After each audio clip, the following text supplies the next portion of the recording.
Hi students, this is Shanti ma'am. In this video, we are going to see about electronic configuration of atoms, the distribution of electron into various orbitals and atom is called its electronic configuration, which means this is nucleus, the first orbital having 2 electron and the second orbital having the 8 electron, like this. The each orbital having some electrons. So the distribution of electrons into various orbitals, that is called electronic configuration. For example, oxygen atomic number 8. Oxygen atomic number 8. How can we write? 2, 6, because the first orbital having only 2 electron. The second electron having the 6 electron, right? So 1s2, 2p6. This is the electronic configuration. Suppose if we take carbon atomic number 6, how can we write? 2, 4. So 1s2, 2p4. Like this we have to write. This is the electronic configuration. Next, it can be written by applying the Offa principle and the Pauli exclusion principle. Next, Hence rule. These rules applying by in these 3 rules, the Offa principle and the Pauli exclusion principle and the Hence rule. The electronic configuration is written as NLX. NLX. N means principal quantum number. N means principal quantum number. L means azimuthal quantum number. X means the electron multiplicity, the multiplicity of electron. See here.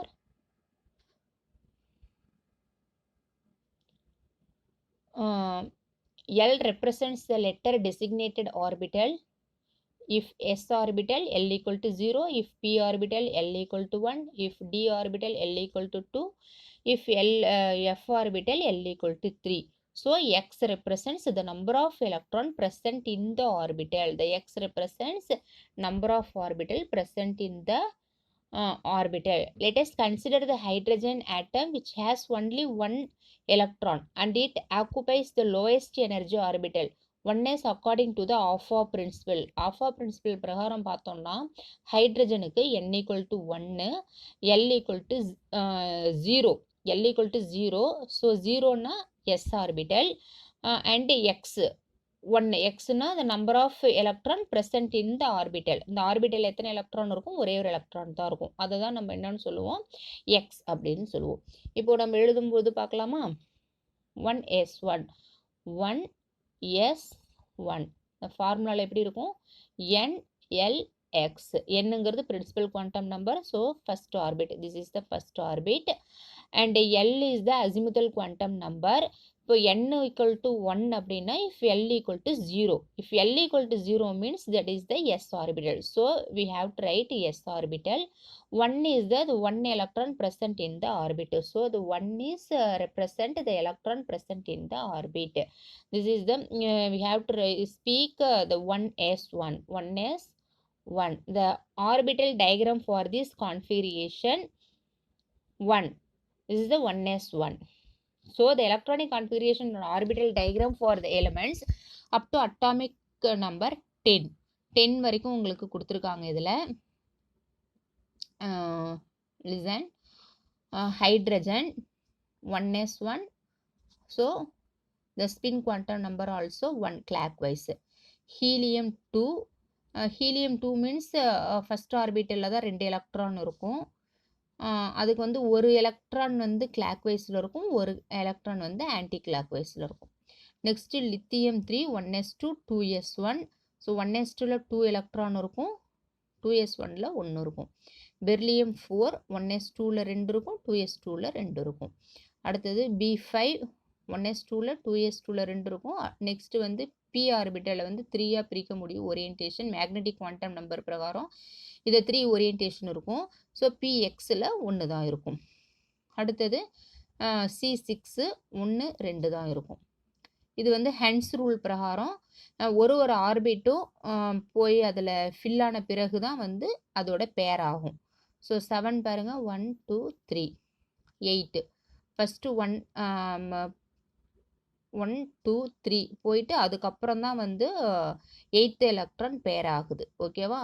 அடுத்தது 9 இதில் 1 2 பேர் ஆகிடும், 1 2 பேர் ஆகிடும். But B ஆர்பிட்டலில் first வந்து 5th electron 6th electron 7th electron occupy பண்ணிவிட்டு அடுத்தது 8th electron தான் பேர் ஆகும், அடுத்தது 9th எலக்ட்ரான் பேர் ஆகும்.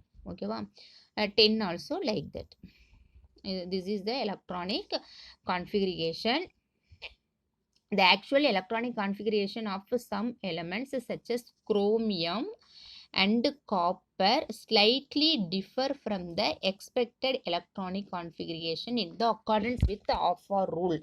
இதில் இந்த குரோமியத்துக்கும் காப்பருக்கும் மட்டும் ஆல்ஃபா ரூல் பிரகாரம் கொஞ்சம் டிஃப்ரெண்ட்டாக என்ன ஆகுதுன்னா எலக்ட்ரானிக் கான்ஃபிகரேஷன் நடக்குது. நம்ம இதே போல் இல்லாமல் கொஞ்சம் டிஃப்ரெண்ட்டாக நடக்குது. என்ன ரீசன் அப்படின்னு நம்ம பார்ப்போம். இப்போ for chromium 24, atomic number is 24. The electronic configuration, we know that according to alpha rule, 1s2 2s2 2p6 3s2 3p6 3d4 and 4s2. But actual configuration, the s orbital given to 1 electron to 3d4 3d4க்கு ஒன்று கொடுத்துருது. இந்த s orbital இருந்து dக்கு ஒன்று கொடுத்துருது. இங்கே பாருங்க, இப்போ எப்படி இருக்குன்னா 3d5 4s1 அப்படின்னு இருக்குது. அதே போல் இங்கே காப்பருக்கும் அப்படி தான் இருக்குது. காப்பர் பாருங்கள் 29 electronic configuration.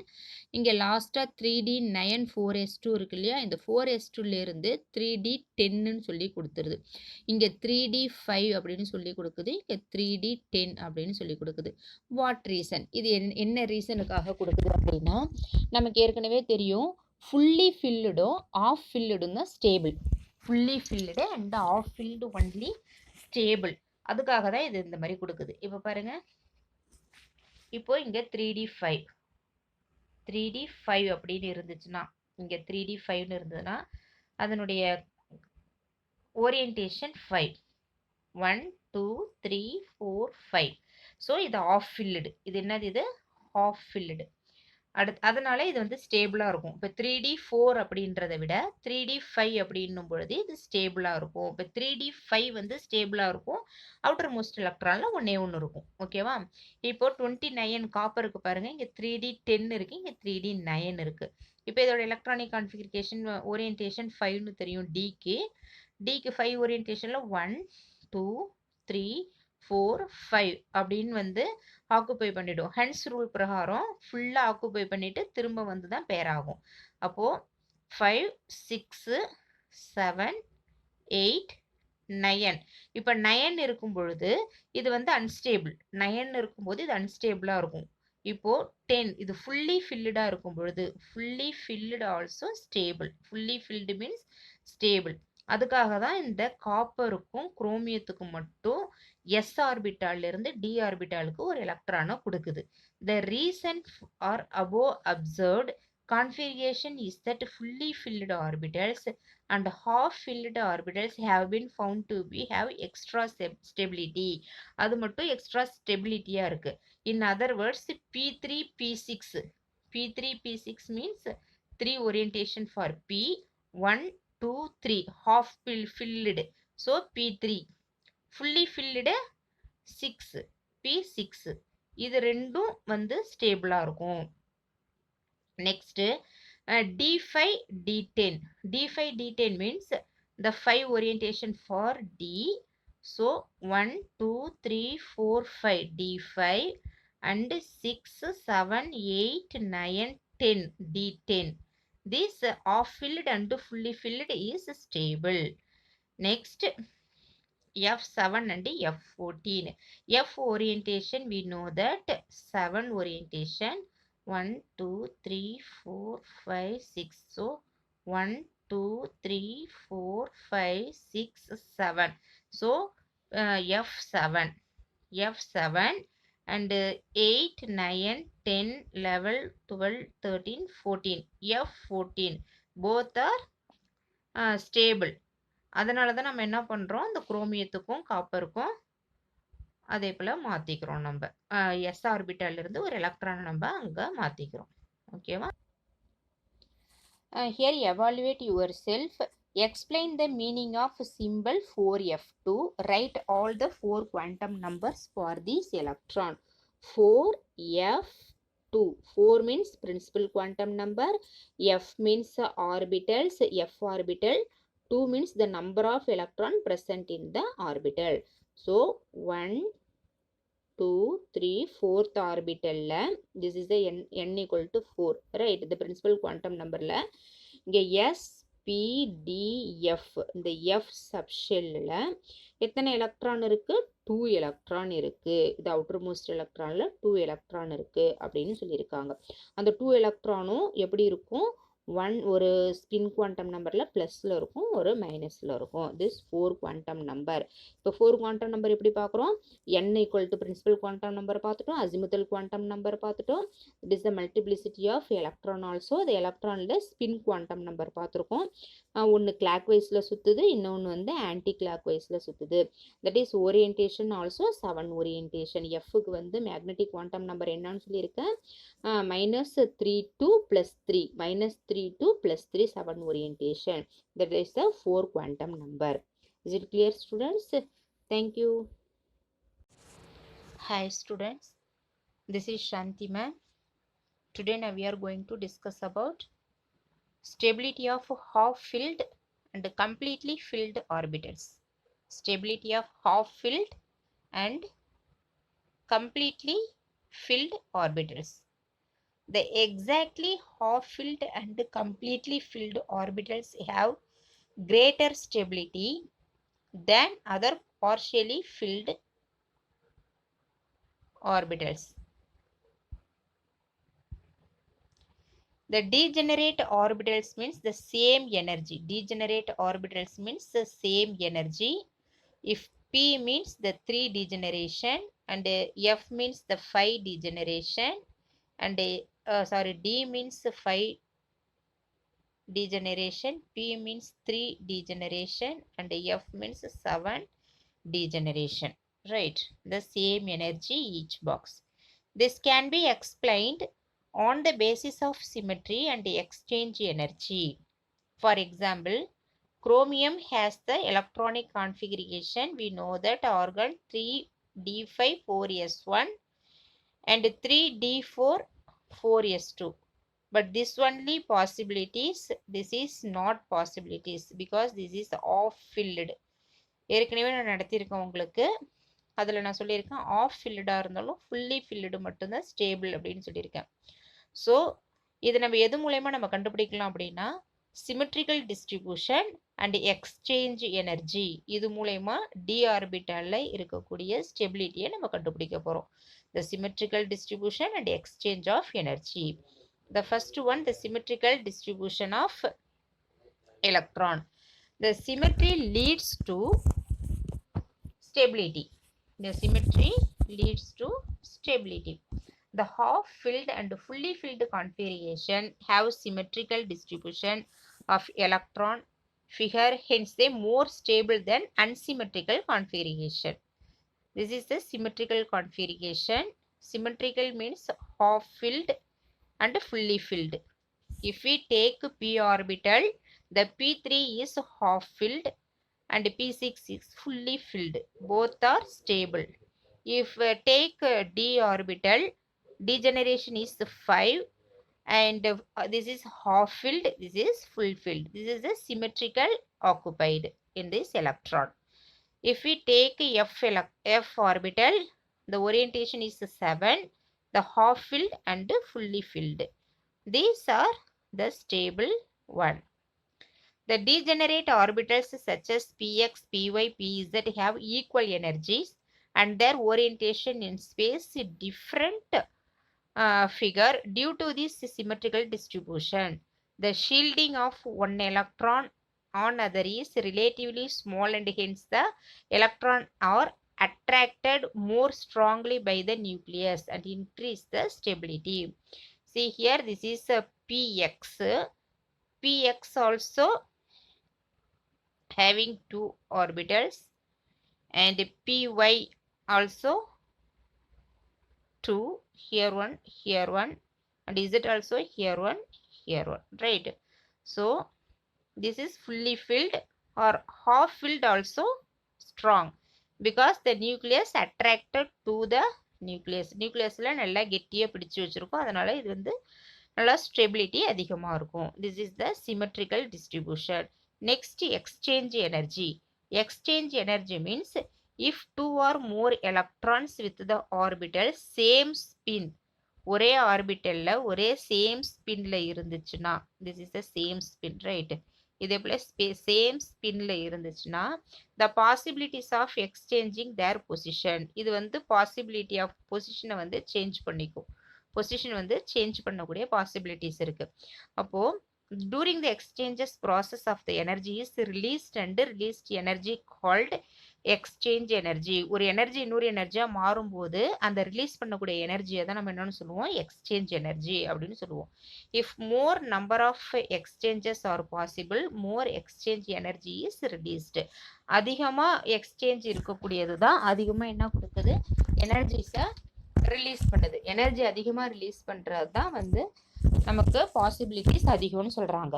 More number of exchanges are possible only in case of half filled and fully filled. Exam மூலயமா உங்களுக்கு நல்லா புரியும். ஃபார் எக்ஸாம்பிள், குரோமியத்துக்கு நம்ம ஏற்கனவே சொல்லியிருக்கோம் 3d5 4s1 அப்படின்னு ஒன்று இருக்கு. அதே இன்னொன்று எப்படி இருக்குன்னா ஆர்கான் 3d4 4s2 அப்படின்னு சொல்லிட்டு இருக்கு. இதுதான் பாசிபிலிட்டிஸ் கான்ஃபிகரேஷன். ஆக்சுவல் கான்ஃபிகரேஷன் இதே போல இருக்கும். இதுக்கு எப்படி எக்ஸ்சேஞ்ச் நடக்குது அப்படின்னு பார்க்கலாம்.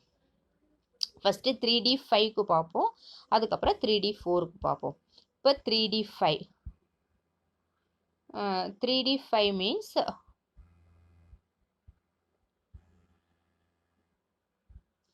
3d5 the 4 exchange. First 1 and 2 and 3 and 4 exchanges, and second ஒன்னுக்கு 3 exchange இருக்கு. அடுத்தது வந்து 2 exchange possibilities இருக்கு. அடுத்தது 1 possibilities இருக்கு. டோட்டலி 10 possibilities இருக்கு. எதுக்கு, D5க்கு. இது வந்து D5 configuration, off filled configuration. Suppose Dல வந்து 4 இருந்துச்சுன்னா, Dல வந்து 4 இருந்ததுன்னா அதனுடைய possibilities ஃபர்ஸ்ட்டுக்கு 3 இருக்கும், செகண்டுக்கு 2 இருக்கு, நெக்ஸ்ட்டுக்கு 1 இருக்கு, டோட்டலி 6 இருக்கு. ஸோ இப்போ 6 வந்து அதிகமாக ரிலீஸ் பண்ணுதா, 10 வந்து அதிகமாக ரிலீஸ் பண்ணுதா, எனர்ஜிஸை 10 தான் அதிகமாக ரிலீஸ் பண்ணுது. So more values can release more energy, right? So D5 தான் என்னது, ஸ்டெபிலிட்டி அதிகம். ஆஃப் ஃபில்டு அப்படின்றது தான் வந்து ஸ்டெபிலிட்டி அதிகம் அப்படின்றத நம்ம இந்த எக்ஸ்சேஞ்ச் எனர்ஜி மூலயமா நம்ம தெரிஞ்சுக்கிறோம். Okay students, so the exchange energy is the basis of Hen's rule. Hen's rule மூலமா தான் நம்ம இந்த exchange நடக்குது. Because which allows maximum multiplicity, it is electron pairing is possible only when all the degenerate orbitals contains one electron each. அப்படின்னா degenerationல ஒரு electron fill ஆன பிறகுதான் அப்புறம் வந்து எலக்ட்ரான் பேர் ஆகும். அப்படின்றது தான் நமக்கு என்னது, electron maximum multiplicity of Hund's rule. இது மூலயமா இந்த எக்ஸ்சேஞ்ச் ஆஃப் எனர்ஜிஸ் வந்து D5 ஹாஃப் ஃபில்லுக்கும் ஃபுல் ஃபில்லுக்கும் தான் வந்து ஸ்டெபிலிட்டி அதிகம் அப்படின்னு நம்ம சொல்லியிருக்கிறாங்க. ஓகே, சயின்டிஸ்ட் வந்து சொல்லியிருக்காங்க. சரி, எவாலுவேட் யுவர் செல்ஃப் பார்ப்போம். Which has stable electronic configuration, nickel 2+ Fe3+ அப்படின்னு சொல்லி கேட்டிருக்காங்க. இப்போ நிக்கல் 2+க்கு ஆர்கான் அப்படின்றது 18 வந்துடும் உங்களுக்கு. அதுக்கப்புறம் 4s0 3d10, இதுதான் வந்து electronic configuration. 3d8 electronic configuration. அதுவே ஃபெரிக்கு ஆர்கான் 18 இதில் வந்துடும் 4s0 3d5. So which one is stable? 3d5 because half filled in symmetrical occupation of electron. So 3d8 அப்படிங்கிறது partially filled, இது வந்து ஸ்டேபிள் கிடையாது அப்படின்றது இதில் இருந்து பார்த்துருக்காங்க. Okay, thank you students.